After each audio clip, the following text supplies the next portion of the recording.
सरङकोट। अहिले म यति बेला सरङकोटमा छु।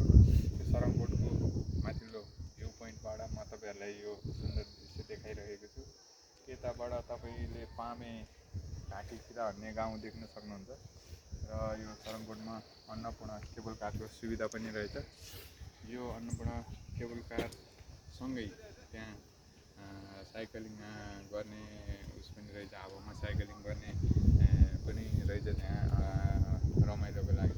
र यहाँ हेलिप्याड बस्नलाई हेलिप्याडको पनि व्यवस्था गरिएको छ भने यतातिर रिसोर्टहरू प्रशस्तै, होटेलहरू प्रशस्तै रहेको, गाडी आउने, गाडी र दुई पाङ्ग्रे सवारी साधनहरू सजिलै आउन सक्ने ठाउँ र मानिसहरू तपाईँ देख्न सक्नुहुन्छ यसरी प्याराग्लाइडिङ गरेर आनन्द लिइराख्नु भएको छ। अनि यतातिरबाट तपाईँको मर्दी खोला बगिराखेको छ, यतातिर मर्दी खोला बगिराखेको छ, मर्दी झन्जा र माथि देखिने सुन्दर दृश्यहरू र उतातिर अर्को हाम्रो भ्यू पोइन्ट काउँ डाँडा भन्छ, त्यो देखिएको डाँडा, त्यो पनि एउटा भ्यू पोइन्ट हो है।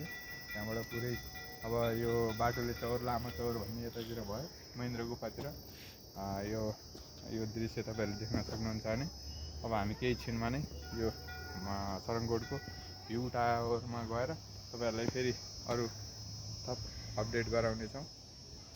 तपाईँहरूलाई अहिले कस्तो लागिरहेको छ सरङकोटको दृश्य, तपाईँहरू पनि अवश्य आउनुहोला। यहाँनिर आउनलाई अति नै सुविधा, तपाईँ लोकल बसमा पनि आउन सक्नुहुन्छ, यहाँको सिटी बसमा पनि, कार, ट्याक्सी, बाइक सम्पूर्ण साधनहरू यहीँसम्म भ्यू पोइन्टसम्मै आउने भएको हुनाले तपाईँहरूले, मलाई आशा छ तपाईँहरूले पनि यहाँ आएर मनोरञ्जन गर्नुहुनेछ कुनै दिन। ल, सियो, बाई बाई।